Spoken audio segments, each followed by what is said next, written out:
नमस्कार दोस्तों। आज की हमारी कहानी है भारतीय संस्कार। महेंद्र जी अपने घर में अकेले ही रहते थे। उनकी अर्धांगिनी ने उनका साथ बीच सफर में ही छोड़ दिया था। इसीलिए 10 साल से महेंद्र जी अकेले रहते थे। एक ही बेटा है, राहुल, जो अपनी पत्नी के साथ अमेरिका में रहता है। राहुल ने बहुत बार फोन किया कि पापा, मैं टिकट भेजता हूँ, आप आ जाइए हमारे पास। आप अकेले रहते हैं तो हमें भी आपकी बहुत चिंता रहती है।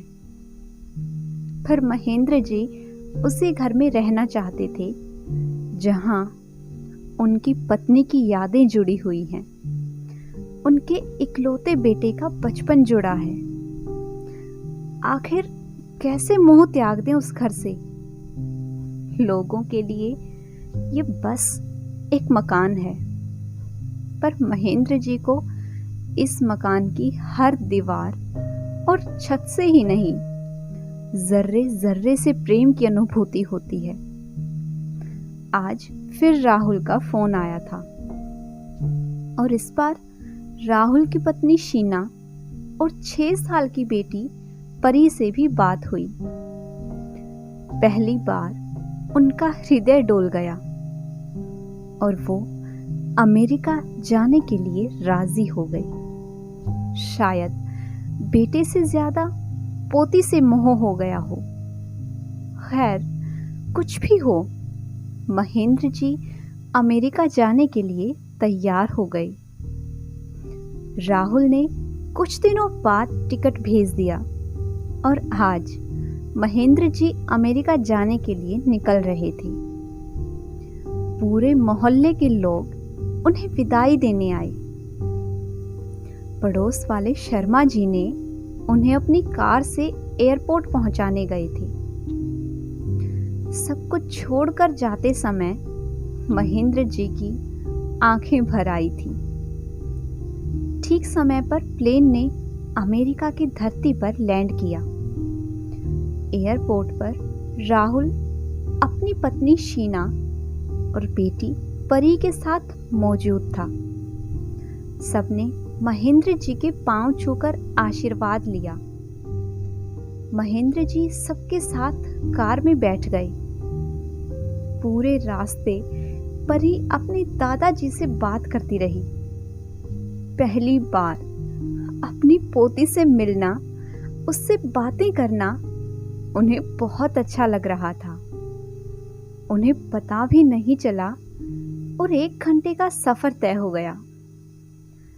राहुल और शीना ने 2 दिन की छुट्टी ले ली थी अपने अपने ऑफिस से, और परी भी 1 दिन स्कूल नहीं गई।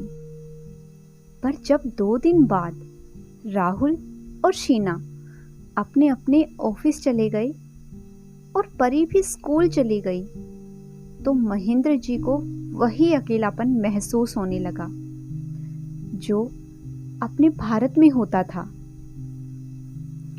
वैसे तो परी और शीना 4 बजे तक आ जाती थी, पर पूरा दिन वो अकेले ही रहते थे। उनके आने से पहले सारा दिन टीवी देखते थे या फिर कोई किताब पढ़ते थे, पर हफ्ते भर में ही वो इस जिंदगी से बोर हो गए थे।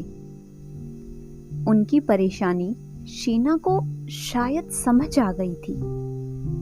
इसीलिए रविवार के दिन वो राहुल और परी के साथ महेंद्र जी को एक लाइब्रेरी में लेकर गई और उन्हें वहां की सदस्यता दिलवाई, ताकि रोज 2-3 घंटे यहाँ आकर उनका समय आराम से बीत जाए और अपने हम उम्र लोगों से भी उनका मिलना जुलना हो जाए।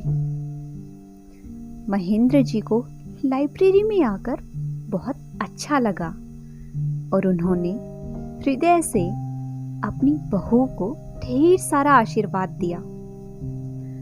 आज उन्हें ऐसा लगा कि उनके जीवन में बेटे की कमी पूरी हो गई है।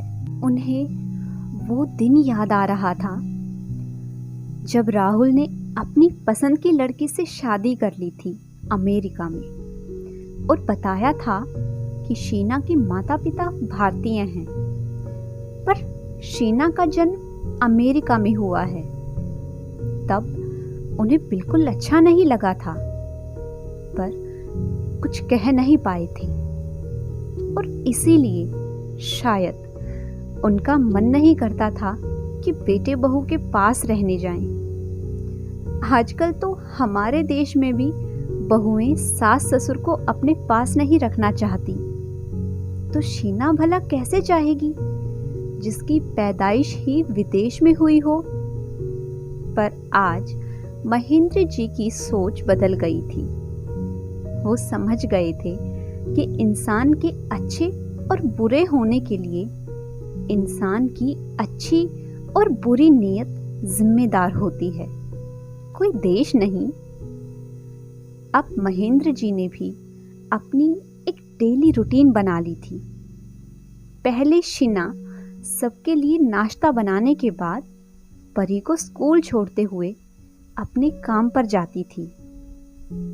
पर अब महेंद्र जी ने परी को स्कूल छोड़ने की जिम्मेदारी संभाल ली थी कि परी को स्कूल छोड़ने के बाद मैं भी लाइब्रेरी चला जाऊंगा।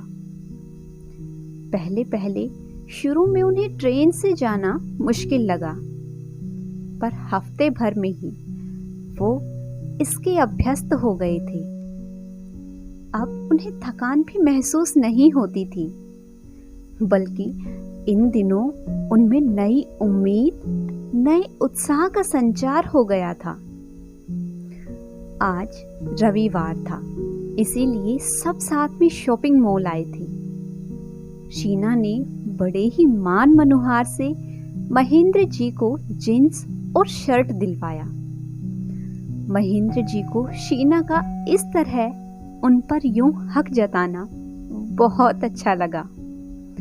जब महेंद्र जी ने जींस और शर्ट ट्राई करने के लिए पहने तो राहुल भी बोल पड़ा, पापा आप कितने यंग लग रहे हैं इन कपड़ों में, आज से आप ऐसे ही कपड़े पहना करो। उसके बाद से महेंद्र जी ने कुर्ता पजामा अपने बैग में संभाल कर रख दिया।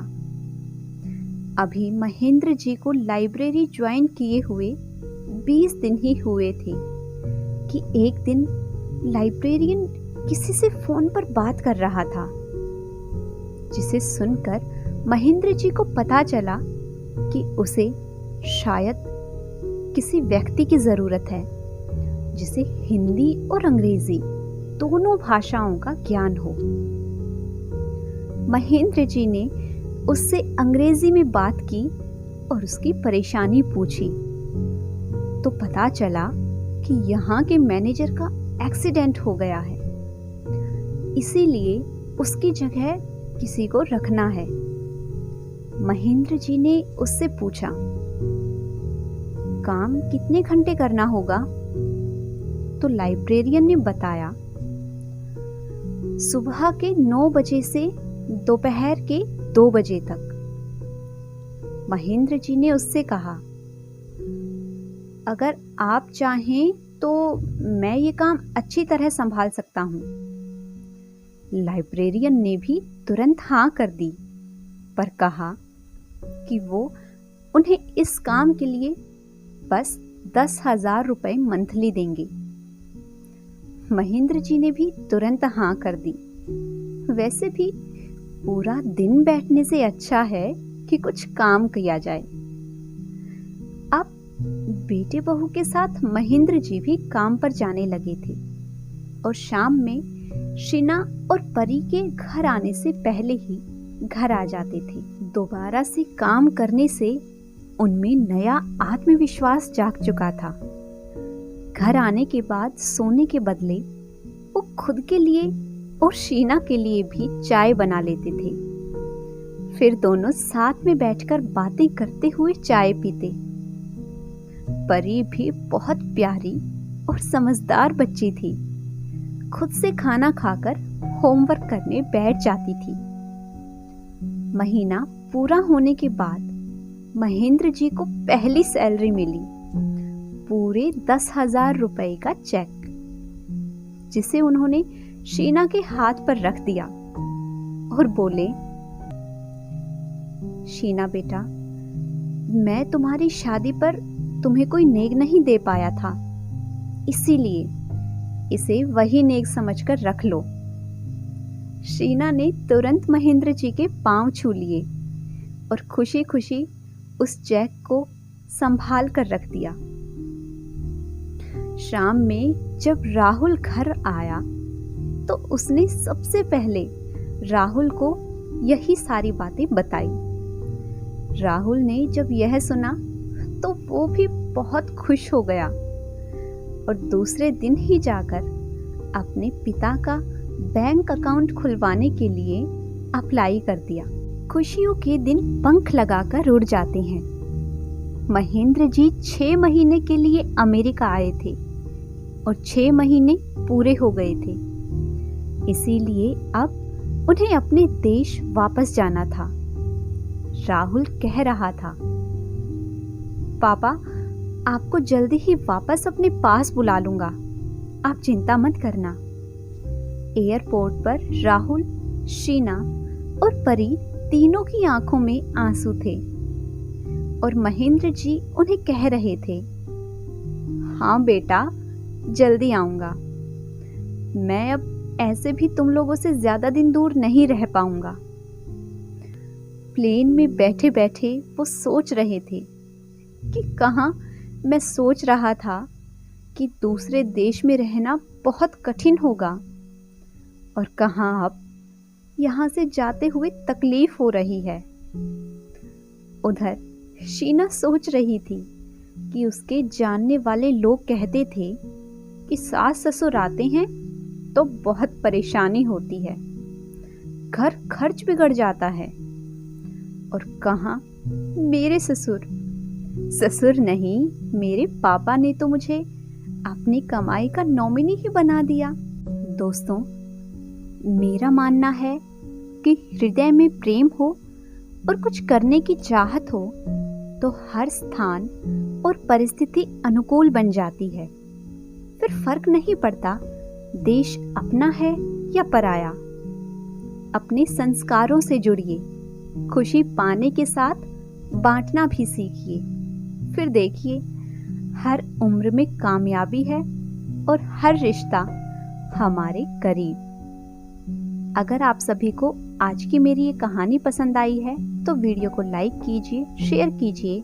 साथ ही अगर आपने अभी तक मेरे चैनल को सब्सक्राइब नहीं किया है तो जल्दी से चैनल को सब्सक्राइब कर लें। Thanks for watching.